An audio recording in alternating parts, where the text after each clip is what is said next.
Yes Janaki గారి జీవితంలో తెలియని కొన్ని విశేషాలు. గుంటూరు జిల్లా రేపల్లె తాలూకాలోని పల్లపట్ల గ్రామంలో 1938 ఏప్రిల్ 23న శ్రీరామమూర్తి సత్యవతి దంపతులకు ఎస్ జానకి జన్మించారు. 19 ఏళ్ల వయసులో తన మామయ్య సూచన మేరకు చెన్నై చేరుకున్న జానకి ప్రముఖ ఏవిఎం స్టూడియోలో గాన ప్రస్థానాన్ని ప్రారంభించారు.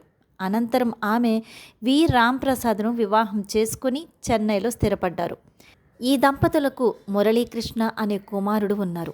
భరతనాట్యంలో ప్రావీణ్యం పొందిన మురళీకృష్ణ తెలుగు, మలయాళ చిత్రాల్లో కూడా నటించారు. తెలుగులో వినాయకుడు, మల్లెపువ్వు చిత్రాల ద్వారా ప్రేక్షకులకు పరిచయమైన ఆయన 2026 జనవరి 22న తన 65 ఏళ్ల వయసులో కన్నుమూశారు.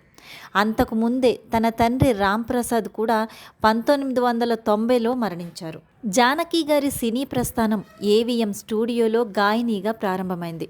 1957లో టి చలపతిరావు సంగీత దర్శకత్వంలో తెరకెక్కిన తమిళ చిత్రం విదియన్ విలాయట్టు ద్వారా ఆమె సినీ రంగంలోకి అడుగుపెట్టారు.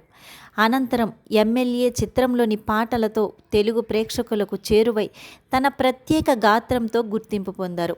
ఆ తర్వాత తెలుగు, తమిళం, మలయాళం, కన్నడతో పాటు పలు భారతీయ భాషల్లో వేలాది పాటలు పాడి భారతీయ సినీ సంగీతంలో తనకంటూ ప్రత్యేక స్థానాన్ని సంపాదించుకొని సుస్థిరం చేసుకున్నారు.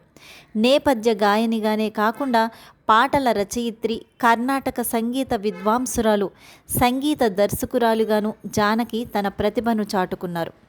ఉషా కిరణ్ మూవీస్ నిర్మించిన మౌన పోరాటం చిత్రానికి సంగీతం అందించి భానుమతి, లీల తర్వాత సంగీత దర్శకురాలిగా గుర్తింపు పొందిన అరుదైన మహిళల్లో ఒకరిగా నిలిచారు. శ్రీకృష్ణుడు, షిర్డీ సాయిబాబాపై అపార భక్తి కలిగిన ఆమె భక్తి గీతాల ఆల్బమ్లను కూడా రిలీజ్ చేశారు.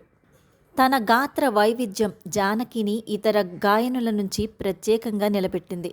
ఒకే పాటలో చిన్నారి, వృద్ధురాలు, యువతి వంటి విభిన్న స్వరాలను పలికిస్తూ మిమిక్రీని తన గానంలో మేళవించిన ఆమె ప్రతిభ ప్రేక్షకులను విస్మయానికి గురిచేసింది.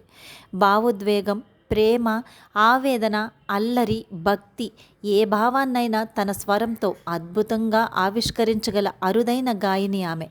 సుమారు 55 ఏళ్ల పాటు సాగిన తన గాన ప్రస్థానంలో 5 నుంచి 6 తరాల కథానాయకులకు నేపథ్య గానం చేసిన ఎస్ జానకి గారు వేలాది పాటలతో సంగీతాభిమానుల మనసుల్లో చిరస్థాయిగా నిలిచిపోయారు.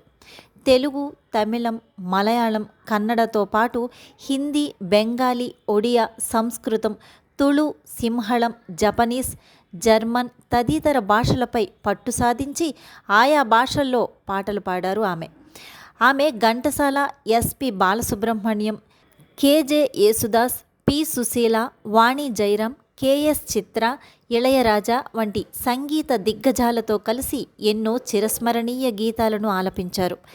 ఆమె గాత్రం భారతీయ సంగీత ప్రపంచంలో ఎప్పటికీ చెరగని మధుర జ్ఞాపకంగా నిలిచిపోతుంది.